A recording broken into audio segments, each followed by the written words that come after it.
My name's Alex, and this is my 2020 A90 Supra.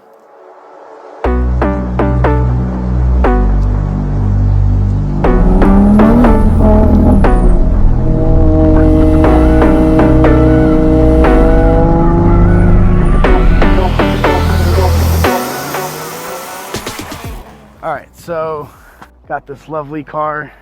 It's actually made by BMW though. So it's got the 3-liter B58 from BMW.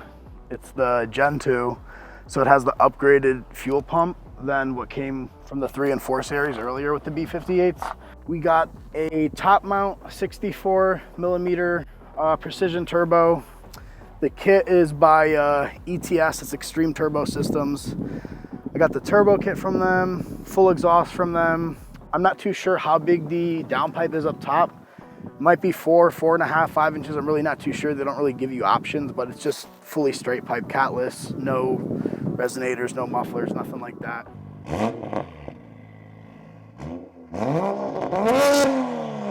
You gotta do a lot of things to kind of support the power though. We got the upgraded fuel system from Visconti, which has the upgraded low pressure pump. We got the flex fuel sensor, the whole flex kit from Visconti as well. So it's nice because traditionally people would have to like have a couple different tunes for their cars, whether they're like running them on pump gas or ethanol, and then they got to mix it exact, and it just gets kind of weird. But the car will just automatically adapt to however strong the ethanol content is. So I think there's only 2 pumps in Connecticut that have ethanol. Fortunately for me, I live like 10 minutes from one, so the car is just always on ethanol. It's usually around like 70-ish%, anywhere from like 60 to 75. We got the upgraded CSF manifold. It's billet, it's nice, it's port injection. The methanol kits are cool. They kind of like tuck in like the corner of the engine bay. Everything just looks super OEM. So it's got the Pure Drivetrain Solutions Stage 1 transmission from Pure.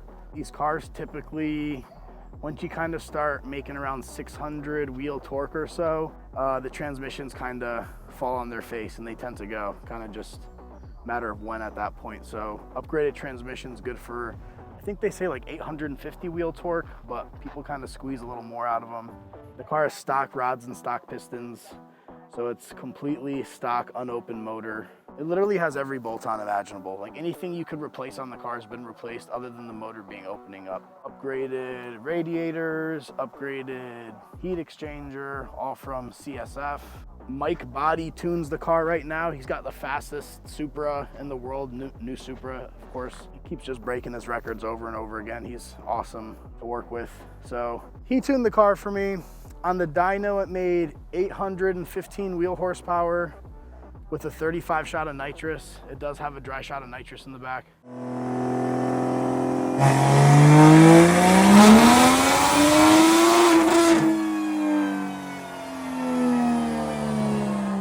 Gotten some 60 to 130 times. I've only tested once. It did a 5.2 exactly. I think the car has an easy low 9 quarter mile, maybe even a high 8, but there's just no weight reduction in the car whatsoever. It's factory weight. Then you got to take into account the extra weight from the turbo kit, extra weight from the upgraded radiators, all that. The car is on air suspension too, which really isn't ideal for drag racing, but it's not really a drag car. It just happens to be pretty quick. But in the back here, we have a small 10-pound bottle of nitrous. So when I got it originally, Mike Body at the time told me to expect like, you know, we could get 600, 650 horsepower out of the car. At the time, he was tuning with nitrous to help spool the turbo a little bit. And then by the time the car was done being worked on, those power figures kind of went from like expecting 600 to he was getting 800 to 900 out of cars on the same exact setup. And he was no longer using nitrous. I already spent the money on the kit. I wanted it usable. So it's a very tiny shot. It was a 35 shot. I put a bigger nozzle in it. It's rated for like 45 to 50 horsepower. It kind of ramps up the torque real quick, which I don't like, because that's how you kind of start getting into that territory of bending rods or cracking pistons. But it's fun to use. I like using it. I used it last week for the first time ever, and it was definitely different. So I got the Nitrous Express Maximizer 5 controller. It's a super advanced controller. How those are set up is like the nitrous will spray automatically once you hit a certain window. Like for example, like over 80% throttle, above 4,500 RPM, the nitrous will just spray. I didn't want to do that because I didn't want to be using nitrous constantly, and just not great for the motor. So we kind of just bypassed that, and I have this like super advanced nitrous controller that I don't really utilize, but it's just on a push button right on the steering wheel. Yeah, so without nitrous, it made 780 wheel horsepower, 740 wheel torque. With nitrous, it made 815 wheel horsepower and exactly 800 wheel torque. That was, he tuned it, the ethanol was around 61%. We were running boost juice for the methanol injection. Now I run just M1, which is just straight, it's either M1 or M5, I'm not sure. It's just straight 99.9% methanol. You can kind of squeeze a little more, but like I said, this is on stock rod, stock piston, so we're talking the OEM engine from Toyota, but from BMW is really just handling everything. Transmission can handle it, just about everything in the car can handle it. So it's doing great. I don't think it's gonna last forever, unfortunately, but I don't really beat on it too much, but I do a little bit sometimes. So all the work was done by Low Motion Automotive out in Poughkeepsie, and I kind of just let them do what they wanted with it, and they just crushed it. Like, everything under the hood, everything in the back here, everything just looks like it's just meant to be there. Nothing looks out of place. There's no like exposed wire harness anywhere. It's just, it's great. All right, so as far as like cosmetic stuff goes, I got the SSR wheels. Those are custom made. They're all custom spec from SSR. I think they have some like pre-spec wheels you can buy, but these were custom made. They took about, I think 7 or 8 months to come in.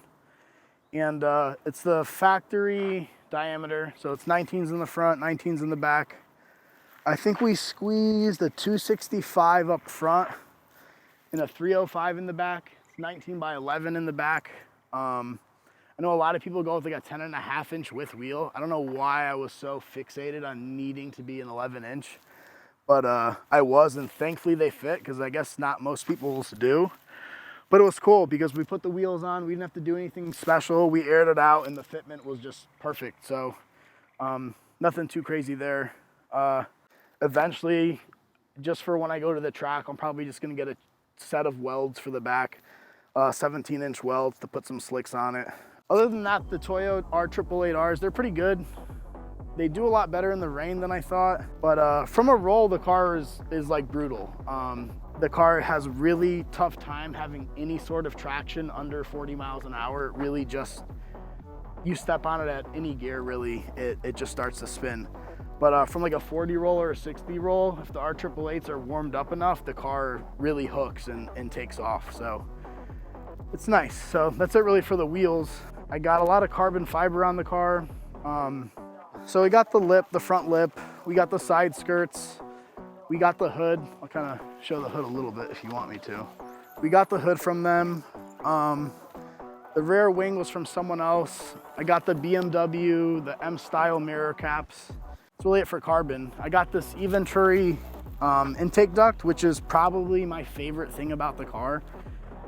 So you see a lot of like, especially up here in the Northeast, there's lots of Honda guys, and you see Hondas with massive turbos, and all of them are just have a duct in the headlight. So you would think that the air mostly goes through here, but the air actually goes through this. There's actually a passageway from the factory. There's like a port that goes out to the stock turbo.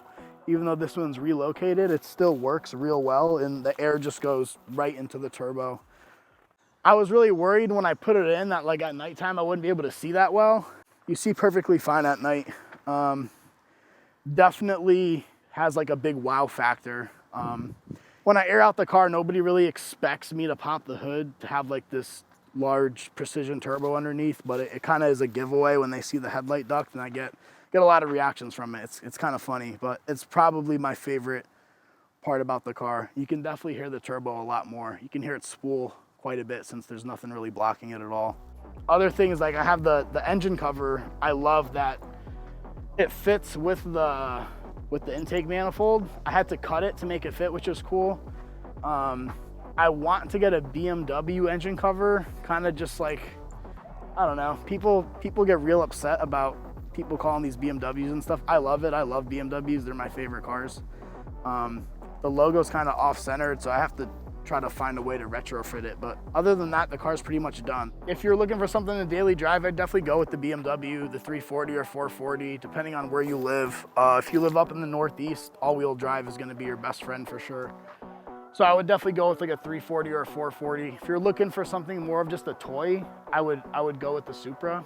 But it's a great motor. Me and my friends have had to work on it here and there, and it's like everything is just fairly simple to work on. I know a lot of people kind of hate on BMWs, especially older ones with like things leaking, things breaking, this and that. But this car, honestly, it's super consistent. It does the same exact thing every single time without a hiccup. Like I do a pull, it gets up there in speed. I think 6th gear ends at like 170. So this car just pulls through 6th gear like it's nothing. And it just goes back to acting like it's stock right after. If you weren't to get on the gas, you would have no idea there's anything even done to the car. I post a lot on IG and TikTok. Username is downpipe_daddy. Same on IG, same on TikTok. And yeah, if you have any questions, just drop a comment and